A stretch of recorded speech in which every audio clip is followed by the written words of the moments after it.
Welcome to part 29 of the book. Oh, sorry. Welcome to part 29 of In the Beginning and the End. This has definitely been a Monday. This is February the 17th, 2025 by man's calendar. But you know what? This is one of my favorite things in the whole world to do. Talk about the Lord, talk about His Word, read His Word, study His Word, meditate on His Word, share His Word with others. It's my favorite thing in the world to do.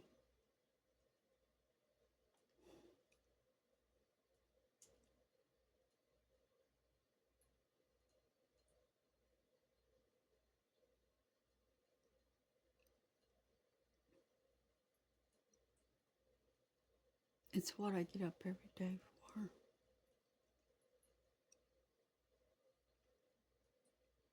So that I can do that very thing.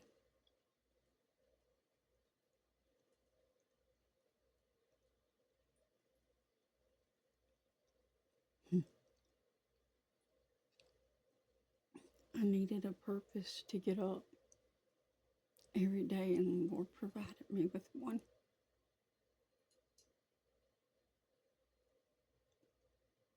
And that is sharing Him with the world. Because I'm not like other people. I never had any talents for the Lord, and not even really good at talking to people.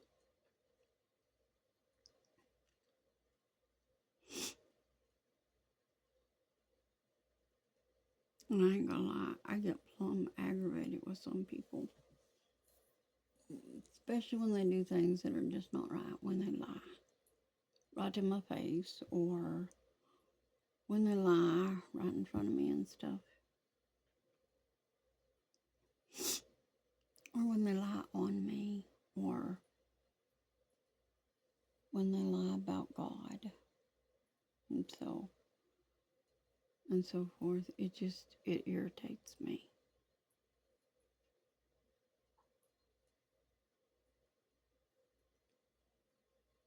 And the world in general today considers themselves to be Christian, although they are not Christ-like. They don't even understand what it means to be. Even witches in today's time, though, you have to understand this. Even witches in today's time consider themselves Christian. Because to the world, to be Christian is to just be spiritual or spiritually minded. But they don't really understand what being spiritually minded is either.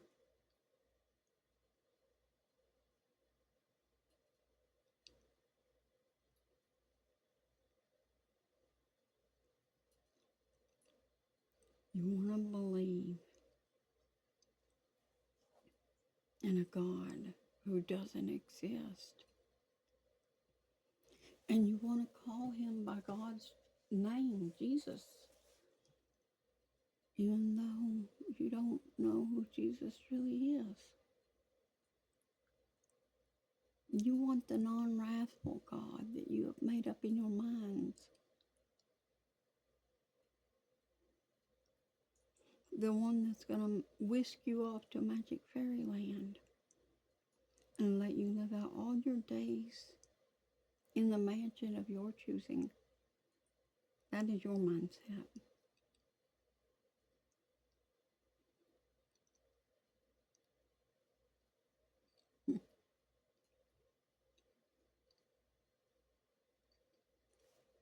That's kind of ironic, I guess is the right word there. You expect the God who came here and died for you, who lived in this world and didn't even have a place to live, nor to lay his head to provide for you a mansion for all eternity when you won't even be baptized in his name. And you won't come out of your sins for him. Oh. You won't lay your Isaac down, which is your sins. You won't bind them devils and put them on the altar to get rid of them.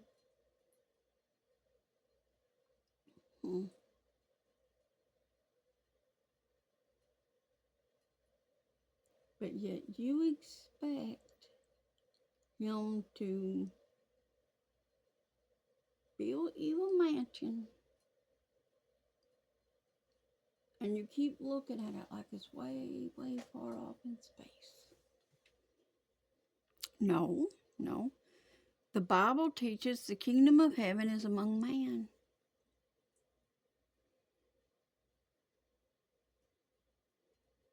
Y'all having a tough time with that one, ain't you?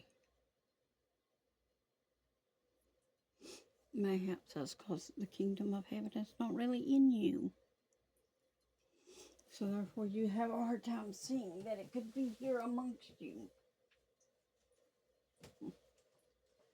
If you're not really part of it, it is harder to see. Yes, indeedy. It's hard to see if you're not from there, or not of there, rather, I guess is the word I'm looking for.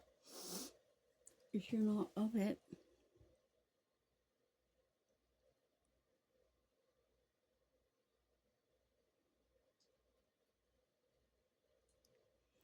If you're the Lord's, you will seek his truth.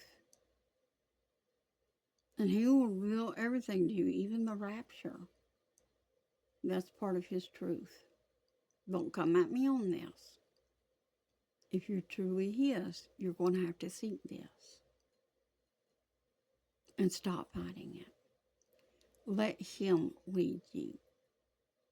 He said to test the spirits and see if they be of me. So test the spirits on this. Ask the Lord to lead you into his truth about the rapture. Not what Mommy Daddy taught you, not what you learned on your own from your little books that wasn't in the Bible. Let the Spirit of the Lord lead you. Now, going on.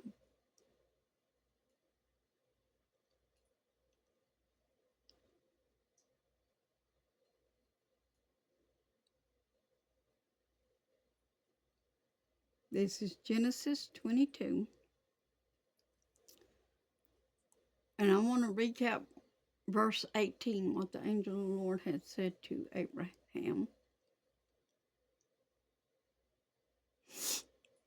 And in your seed shall all nations of the earth be blessed, because you have obeyed my voice.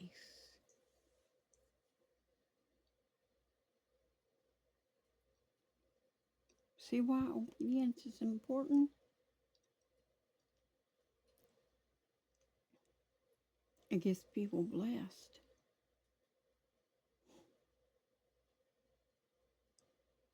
And Abraham returned to his young men, and they rose up and went together to Beersheba. And Abraham dwelt at Beersheba. And it came to pass after these things that it was told Abraham, saying, Behold, Malachi,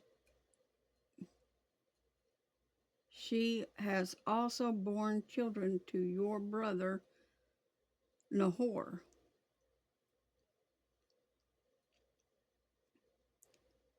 Huz, his firstborn, and Buz, his brother, and Kemal, the father of Aram. Okay, I really don't like having to pronounce these names. I'm not gonna lie. I'm not good at them. And Chesed and Hazo and Pildash and Jidlaph and Bethiel, and Bethiel fathered Rebekah. These 8 Malachi did bear to Nahor, Abram's brother, and his concubine, whose name was Reumah. She bore also Tabbath and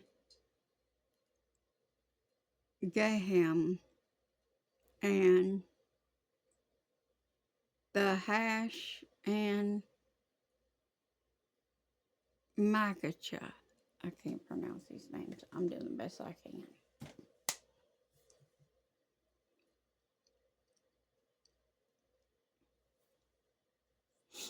Chapter 23. And Sarah was 107 and 20 years old. So she's 127 years old. These were the years of the life of Sarah. And Sarah died in Kirjarabah.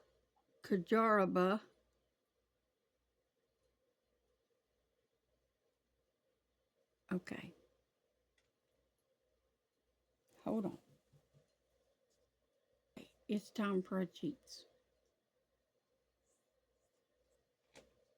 Genesis 23. And Sarah was 107 and 20 years old. These were the years of the life of Sarah. And Sarah died in Kirjath Arba, the same as Hebron in the land of Canaan. And Abraham came to mourn for Sarah, and to weep for her. And Abraham stood up from before his dead, and spake unto the sons of Heth, saying, I am a stranger, and a sojourner with you. Give me a possession of a burying place with you, that I may bury my dead out of my sight. And the children of Heth answered Abraham, saying unto him, Hear us, my lord. Thou art a mighty prince among us. In the choice of our sepulchres bury thy dead. None of us shall withhold from thee his sepulchre, but that thou mayest bury thy dead. And Abraham stood up, and bowed himself to the people of the land, even to the children of Heth. And he communed with them, saying, If it be your mind that I should bury my dead out of my sight, hear me, and entreat for me to Ephron the son of Zoar, that he may give me the cave of Machpelah, which he hath, which is in the end of his field. For as much money as it is worth, he shall give it me, for a possession of a burying place amongst you. And Ephron dwelt among the children of Heth. And Ephron the Hittite answered Abraham in the audience of the children of Heth, even of all that went in at the gate of his city, saying, Nay, my lord, hear me. The field give I thee, and the cave that is therein I give it thee. In the presence of the sons of my people give I it thee. Bury thy dead. And Abraham bowed down himself before the people of the land. And he spake unto Ephron in the audience of the people of the land, saying, But if thou wilt give it, I pray thee, hear me. I will give thee money for the field. Take it of me, and I will bury my dead there. And Ephron answered Abraham, saying unto him, My lord, hearken unto me. The land is worth 400 shekels of silver. What is that betwixt me and thee? Bury therefore thy dead. And Abraham hearkened unto Ephron, and Abraham weighed to Ephron the silver, which he had named in the audience of the sons of Heth, 400 shekels of silver, current money, with the merchant. And the field of Ephron, which was in Machpelah, which was before Mamre, the field and the cave which was therein, and all the trees that were in the field, that were in all the borders round about were made sure unto Abraham for a possession in the presence of the children of Heth, before all that went in at the gate of his city. And after this, Abraham buried Sarah his wife in the cave of the field of Machpelah before Mamre. The same is Hebron in the land of Canaan. And the field, and the cave that is therein, were made sure unto Abraham for a possession of a burying place by the sons of Heth.